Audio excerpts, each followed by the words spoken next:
Hello, everyone. Welcome to the Chestnut channel. Thanks for being with us again. With me today is my good friend Katie Vaudrain. She was with us in May, I think, on the Chestnut channel, just pre a few of the big events around here, and she's been off since then to New York State and Alaska last year, both. She's based in New England in Massachusetts, and that's how we first met. And she's going all kinds of places since then. She's quite involved in a lot of things locally as well, which is what we plan to cover today. Welcome, Katie. Thanks for being here. Thanks so much for having me on again. I really appreciate it. I mean, any opportunity to talk about the Scottish Highland Games, and I'm in. Yeah, good. I'm glad. I thought we'd catch up, and have a little breather of a time, at least as athletics go, according to me. So last year was quite a busy one for you. Oh yeah, yep. I believe at the end of the season was a total of 16 games that I did over the summer. Wow. Oh my goodness. Yep, a lot of miles, sky miles and tire miles racked Right. up. Yep. Yeah, so we talked on the run up to the No Fame Games. I know it was in June, so I think we talked in May, Hmm. just before the No Fames, I think it was, which was quite a great day. Yeah, And then you went off to New York State after that, I think, was it? Um, yeah. It's hard right. keeping the dates all aligned, That's but okay. Yep. but yeah, there's a couple of great events that happen in New York. The Empire Throwing Club, headed by Mac Dillman, Yep. they do a lot of great events out there, and I was grateful to be able to attend a couple of them this past season. Yeah, they're a very vibrant group and very involved in a lot of things, involved in a lot of the, well, not revolution, but changes that are going on, and a lot of Sure. the data collection and Mm-hmm. all that end of it. I know there's a Yeah. lot of talk about that back and forth in a lot of the Facebook groups. I've been watching some of that. I don't understand a lot of it, but that's why I have people Yeah. like you around to get in here and talk about it a little bit. But they have three or four things in New York that they run, don't they? Yeah, that's right. And they're also Mac is very involved in getting new people on the field, and so Oh, he's got a series of training videos that he's posted online that you could look up on YouTube. There's been both from the Empire Throwing Group and No Fame hosting a clinic this past year. More opportunities for people to kind of get their feet wet before doing their first competition. So it's been really nice to see kind of that gate opening because sometimes it can be intimidating. I know we're out there throwing rocks and logs and all of that. yeah. And so most other sports you have a chance to practice before you compete. And so I think in New England, there have been more opportunities for that. Right. And most sports, I should say, are, well, maybe school-based or, childhood-based a lot more than these are, where it's Yeah. something you probably have done before, or at least seen done quite a bit. And that's just a lot of times it's just not the case with this stuff, Katie. Yeah. That's the truth of it. Yeah. Like you say, a little bit of a tough nut to crack at first, but as long as Yeah. someone's there with their hand extended to shake yours on the field or on Facebook first, which is how this runs now, which is really nice. Yeah. Yeah. Hand extended to shake or to put a 56-pound weight in it, one or the other. Right. Yeah, I see so many times online that, someone will say, I'm thinking about it. I'm not sure what to do though, this or that. And everyone's like, yeah, just meet us there. Just come on down, and it's great to Hmm. see that those connections happen. People are thrilled just as much as they are to have someone welcome them. They're thrilled to welcome people. Yeah. And it's great to be a part of something where healthy risks are rewarded. You have to decide if you're somebody who's interested in getting started, you have to extend that curiosity out into whether it's the internet or reaching out to somebody whose information got passed along. And Yeah. so it's really nice to be able to meet that enthusiasm with kind of a game plan of, let's practice, let's get together, here's the list of competitions. And it's so inviting, it's so open and welcoming. So Yep. And I know it's getting a lot of people that are, well, not Scottish nowadays too, which is important. yeah. Um, Important that they figure that out, even though it has the title of it a lot of times, the Scottish Heavies or this or that. Hmm. A lot of crossover people now because there are a lot of similar uh, sports and pursuits these days. Right. which really come into the play of, well, of training for this or that. A lot of meshing going on, Yeah. Yeah. and with that, a lot of different types of people and from different walks of life and all that, which is nice. Yeah. And speaking of inclusivity, as far as the classes go, right? We've got adaptive classes, Yep. for Oh, our right. adaptive athletes, and then, age range, weight range, it's really, it's not a one size fits all sort of hobby. We really could kind of meet you where you're at and provide, a great opportunity regardless of what you're saying, your walk of life. Yeah, it's really coming out of the corner of the field, you might say, where, in my experience, that's sort of how it was to me for a lot of years at the Highland Games. What's going on over there? What the heck are those people up to in the corner over there? They're being safe away from us, I know, but Yeah. what are they doing? And it's really Mhm. opening up and coming to the forefront. It was stored away for safety reasons, I suppose, or Mm. maybe just where how the fields work and how certain venues run. They have to be. I know that in a pocket somewhere. Right. But the involvement of all the crowds and all the people and the hype and everything leading up and after is really cool. It's really amazing now. I think, the idea that it is part of the entertainment, Yeah. Oh yeah. but it's entertainment with an invitation now. It's, isn't if this looks interesting to you, then by all means, come meet us for the next one.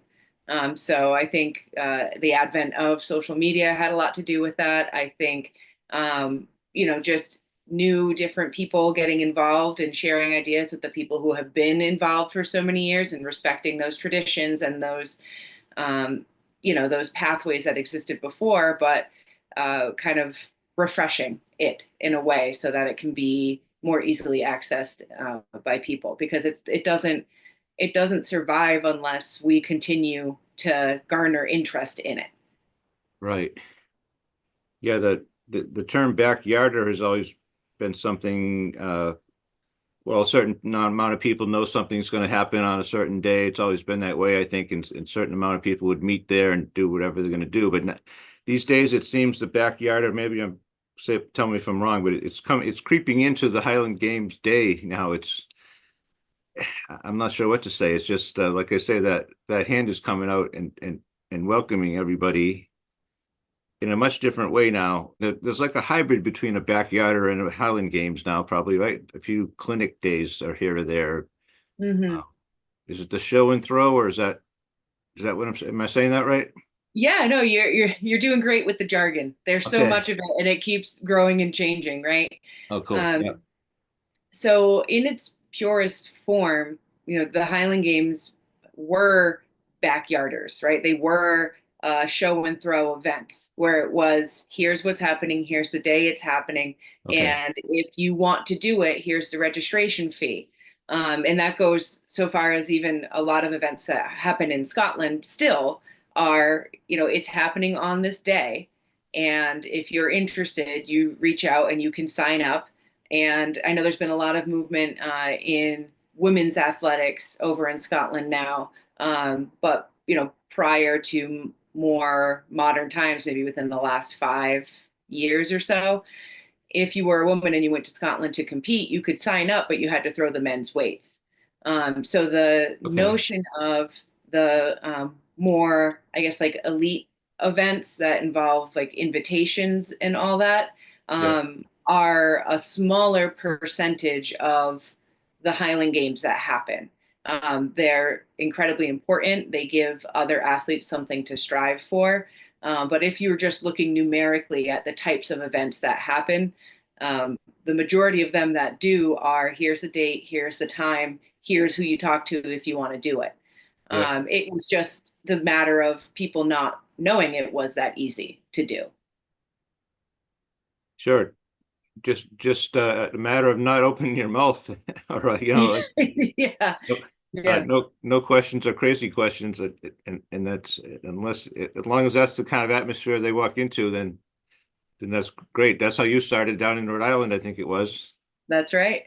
Um, which is some people you still know, and there's so many legends in this thing that have come and Hmm. gone and come up through the ranks and taken people under their wings and then halfway through that person's career they'll take another person under their wing, and that's how this is starting to happen. I think it's probably always been this way. It's just that I'm starting to learn about it. It's starting to come to the forefront in social media and things too, which is helping this happen, inflating it quite a bit, I think.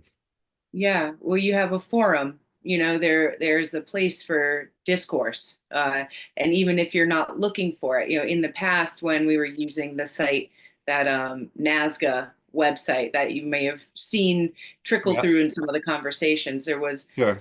a discussion board there, and if you were somebody who was interested in the Highland Games and somebody told you about this discussion board on this website, you could go and click around and see what people are talking about. However, those of us who maybe just enjoy Scottish culture and maybe like or follow different pages on our own social media, you can just scroll down on your page and you'll come across these discussion posts between people on the topic without having to know a particular website or where to click on the website. It's Okay. populating in your feed, if it's something even that you're tangentially interested in. If you've ever liked a post by NoFame, then you might be seeing some of the discussions that come up. And so I think that while I have some issues with technology to a certain degree, I am grateful for how it has really opened up the net, of networking. There was just some kind of thing that No Fame put out the other day about a guide to sponsors and what sponsors are and what's expected of them and what they should expect uh from an event and that kind of thing, which I thought was pretty neat. Yeah, And everything out there in the open, that's the new to me, that seems like a new thing with all this, and it's fantastic. It really is. yeah. I think it's excellent too because that's one version of what one organization is looking for. And then even within New England, you have somebody like Robert Sims who hosts primarily that backyard, open registration style game. Yeah. And what he's looking for in a sponsorship might be different. And I think it's kind of this beautiful crossover of the Scottish tradition, but like a very American way of, every person can do it their own way, and we all can respect each other. And if you want to go somewhere and have a kind of a big show, there's places for that. Or if you want to go somewhere and grill hot dogs and throw rocks Right. in a field, you can do that. But we're all part of the same family. Right. Yeah, fantastic. Now, so you were part of a time or two this year of some of these clinic days. Yes, yes. Um, I was really grateful to be asked to be a part of it. When I'm not throwing things, I'm teaching children. So it kind of seemed like a great crossover of the things I'm interested in. right. And to be able to, even for my own practice, to be thinking critically about, what are the steps to a weight throw. And so for the clinic, there was a stone throw station, there was a weight throw station. Um, and I'm not sure if we ended up getting to Caber or not on that particular day. But Ron Ramika, who's based out of Connecticut, who's actually Okay. my strength and conditioning coach, and has been a longtime Highland Games athlete, was navigating the stone throw. Right. He coaches track also, so he's got a background in that. And then I was over at the weight station, and we were kind of cycling groups through just to get some of the basic motions down. Um, Nice. and it was really well attended. People seemed, Excuse me. seemed grateful for the opportunity, and then men and women, and then I think there were a couple of juniors who were there, um, just to give it a try. Right. Yeah, Ronnie's a great guy. He's on the channel with me here also last spring, I think. Mm-hmm. Where did they hold these clinics, Katie? This particular one was in Milford, Massachusetts, Oh, the it was. same Okay. field where the No Fame Games was happening. Okay, yeah. Um, but I do know as well, I haven't been able to join, but I know that the Empire Throwing Club also will do clinics from time to time. So if you're more in the New York area, there's something a bit of a closer drive for you there. I bet it did help you out personally. I can see where maybe you break things down to steps and parts where you never might have done that on your own, just sat there in the field by yourself and did that. You probably wouldn't have. But in order to do it for someone else's benefit, I could see where you might say to yourself, yeah, no kidding. Why didn't I do that or think of that before? Quite beneficial to the teacher as well. Yes. What is it they say about good teachers never stop learning? Yeah, I suppose. Yeah. Yeah. So is it you you taught the women and Ron the men, or was it not necessarily? No, so it was he taught the stone and I taught the weight. And Oh yeah. so when it was the men's group, their turn to come over for the weight, Yeah. we did it. They just I was using the women's weight to demonstrate, but the women and the men do have some crossover in the weights for distance. With my heavyweight, which is 28 pounds, is the men's lightweight. So even with me using a 28-pound to demonstrate, that's an implement that they would actually be using on the field at some point as well. Okay. Um, so they were able to get some practice in on really kind of just the how to get started, and how to have you throw the weight instead of the weight throw you, which is it's tough. It's a tough learning curve. Yeah, I can imagine it really wants to take you with it, huh? Oh, it sure does. You better let go. You better let go, or you're going with it. I've got far too many blooper reels of training videos of where I thought I'd be standing up and all of a sudden I'm not. Ah, oh my gosh. So let's talk about a couple of your travels that last year, if you can. Um, Sure. So Alaska hosts two Highland Games every summer. okay. They're both in June, and they're sequential weekends. So there's one in Palmer, Alaska, which is not far from Anchorage, and that's a really big event. So as we were kind of talking, the distinguishing between, um, you've got your big shows and then you've got your backyarders. Yeah. So the big show in Palmer this year, they were actually hosting the Women's World Championships, and I wasn't a part Ah, of that event. I was competing in the women's A class, but we were sharing the field with the pro, like most elite of the elite. We're talking like you top 10 women. Um, Megan McKee ended up winning the day. oh I yeah, believe it was her either third or fourth time world champion. no doubt. And there's Yeah. only one person who's ahead of her. And we'll see how long that stands because Megan's a force. Right. But a huge event, multi-day event, and you are just in a valley, surrounded by snow-capped mountains. It is idyllic beyond belief.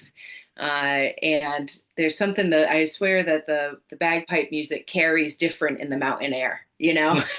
Oh yeah, I bet. But it was an incredible event. Like I said, they had multiple classes for the women, multiple classes for the men. Primarily in New England, we'll have either just an amateur or open class, and then at some events a professional class, and then you have your masters, 40 plus athletes. Yes.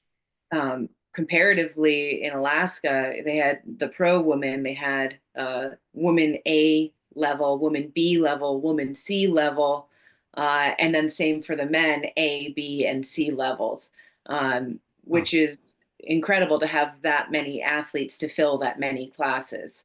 But I think it keeps people coming back because you're very easily grouped with similarly skilled people. So it's just kind of the right fit to push you to, throw that extra couple of inches, and kind of be neck and neck with your competitors. right. So the bees eventually become into the C group and like that, have somewhere to maybe that gives you a little bit of a horizon, somewhere to go that you wouldn't have normally. Right, absolutely. Um, And the athletic director there, Jenny, is incredible. She really makes an equitable experience for all of the athletes. The featured class this year was the pro women. That was the world championships for them. But the athletic director had a big beautiful shade tent for all the athletes, snacks for all the athletes. It wasn't like there wasn't any sort of segregation. We were just all commingling with each other, Yep. which is a really good feeling that, when we're talking about having something to shoot for, if you've got a professional athlete sitting there with you, and they have a minute, you could say, hey, if take a look at this throw, like, where did I go wrong here? Yeah. And so it's that bringing people together, and caring for the community as a whole. But it was a wonderful day, really, really great competition. And again, to each their own. I can understand the allure of exclusiveness in a way, Yeah. but I don't really feel like Scottish Highland Games lends itself well to velvet rope. Where salt of the earth type folks. Yeah. Remember when, right? Yeah. Remember when Mhm. I was there, Yeah, exactly. which is what one of Uh, the first things you told me that you remember it in Rhode Island. Everyone said, yeah, sure, show up at this place in Maine or New Hampshire, wherever they told you to in this date. And. yep. It was that Yeah, easy. It was, you take that healthy risk, you start a conversation, and you never know where it'll take you. So yeah, they said, damn, yeah, you can come up. Why not? Yeah, sure. yeah, Yeah, I if didn't you need did, any, yeah, any pedigree, what's your formal training? It's just, nope, here's an address, go buy a kilt. yeah. I mean, if you said, you know what, I'll wait till next time. We might not be talking now, and Right, right, would have been no exactly. Alaska. Right. I would say I have to mention one more thing about Alaska. Please. At the Palmer event. One of the my favorite parts of it is a bonus event. So you have your normal, your stones, your weights, hammers. Sorry, no hammers there. But regardless, your normal events. And then if you buy in to the bonus event, they've got this 56-pound rubber salmon, and it was made by a local taxidermy shop. In the photographs, it almost looks real, right? It Right. looks incredible. And the challenge is that they set you up. It actually is in the hammer cage. Now remembering, they do have the hammer toss there, and for safety, because if you let go of that thing, it's going to hurt somebody. And you can take any sort of approach that you want, whether you want to just try to do a standing throw, or you want to spin, or however you can manage to Spin fling the ring. fish as far as you can. And there's a cash prize for whoever throws the fish the Oh, furthest.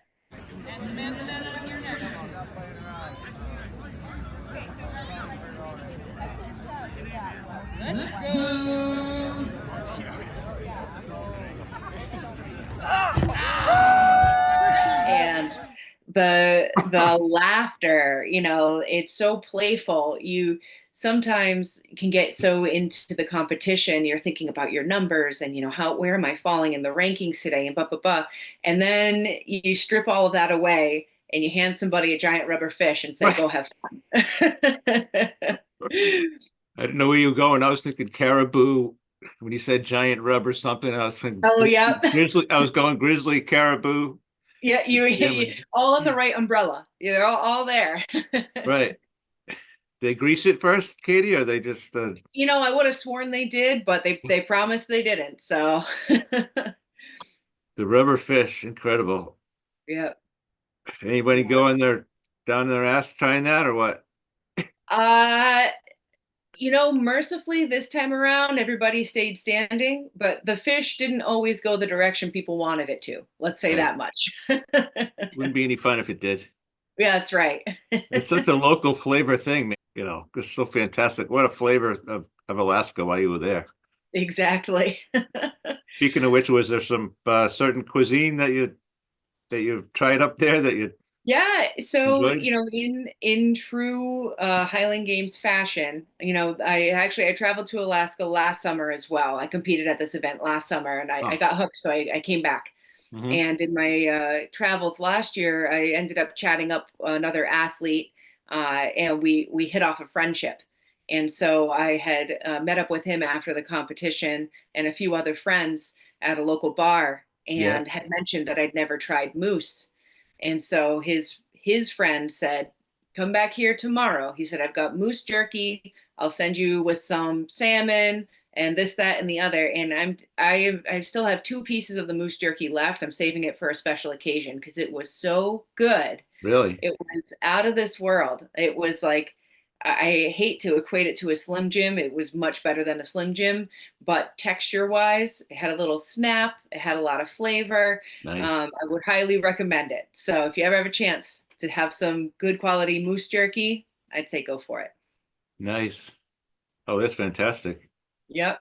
All the seafood up there. I think I'd go crazy for the seafood. I Oh love yeah, the smoked salmon and everything. Oh, yeah, I did. I had a treat myself moment. I spoiled myself on my last night in Alaska and had a seafood boil, and I had some king crab legs. So that was my, after a good hard weekend of competition, right. have a little treat. Oh, that's it. You got to watch it during though, I guess. Because you don't know eat Yeah. some strange thing that you don't know what it's going to do to you in the middle of everything. I can see that.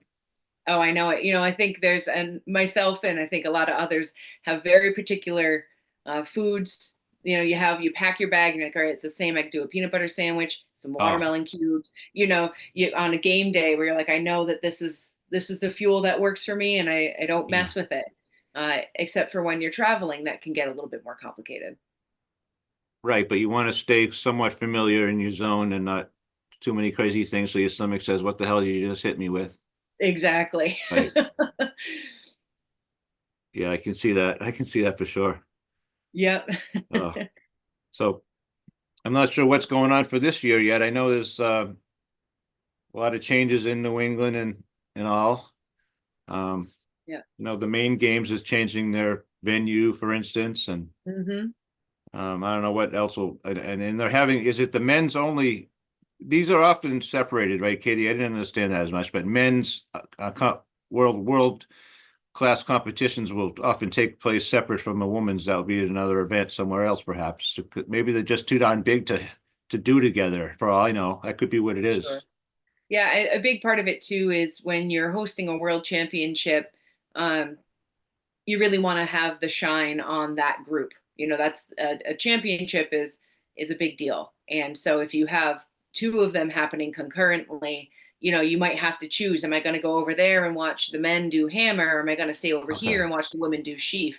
And Yep. so when you're asking people, because people come from all over, globally for Right. world championships, if you're I can asking see them that. to make that travel, then you really want to make sure that they have the spotlight. I can certainly see there's no difference in the splash and the whole huge addition of the thing that goes on, whether it be men or women. I've seen that Yeah. Yeah. online. Yeah, they're both an immense occasion. I could see where they shouldn't really be blending together if they can help it. Yeah. Um, well, you only have about 5 minutes left, I think, Katie. This has gone so fast, like I just know. like I just that, saw that little timer pop up. I'm like, oh no. because it's so darn fun. I guess I don't know. Just went Yeah, that's by what they so say. fast. Oh, so I'll be at a Robert Burns dinner in January. That's on my next event of Scottish culture Delightful. Well, whereabouts is that? at Windham, New Hampshire, at the Castleton Inn. That's run by the Scottish Arts New England group, New England Oh, Center for very good. Scottish Arts. Hmm. Uh, and then the games will begin, I suppose, not till May or so around here, but Yeah. we didn't get to talk too much about training over the winter time, but maybe we can talk again about it Sure, sure. if you like. I know there's probably a lot to do about that goes on behind the scenes that I don't realize. Certainly. The field will probably send back a stone right now, right off itself because it's too Yeah. hard. Well, so I actually had gotten an invitation to compete at the Central Florida Highland Games this January coming up. Oh, okay. And it was something that was kind of on my radar, but I hadn't heard back yet. So I wasn't getting my hopes up too much. Yep. But once I got the green light, I started thinking, I'm like, well, geez, when's the last time I threw? I'm gonna be going down there. And so I got a couple of days of throwing in before the snow came. Yeah. But I enviously shake my fist at the competitors over in California, and they're Right. posting all their videos. They're practicing hammer with their boot blades and the dirt and all that. And I'm like, oh, well, price Yep. you pay for being a New Englander, I suppose. Yeah. Yeah, just for reference sake, folks, it was 7 degrees at my house this morning here at the studio, so Holy it's moly. cold in New England right now. Yep. Wherever you're watching from, we're cold now here. Yeah. Any field you throw a stone at, it's going to bounce right off right now. That was one advantage. I was practicing weights and the ground was pretty frozen, and so I didn't have to fill in any divots. So that was good. Ah, a Just kind of shorter skipped day. along the top. A shorter day then. Yeah, I see that. Yes. Well, have a safe trip in January down to Florida. Thank you. Yeah, I'm really looking forward to it. It'll be a good competition. Okay, maybe when you get back, you can get back with us and give us a little report. What do you think? That sounds great. And hopefully I'll be a little bit more tan then. Okay. Yeah. All right, sounds good. Thank you so much, Katie. Thank you so much for having me on. I'll talk again with you soon. All right. Thanks for joining us, everybody. Touch not.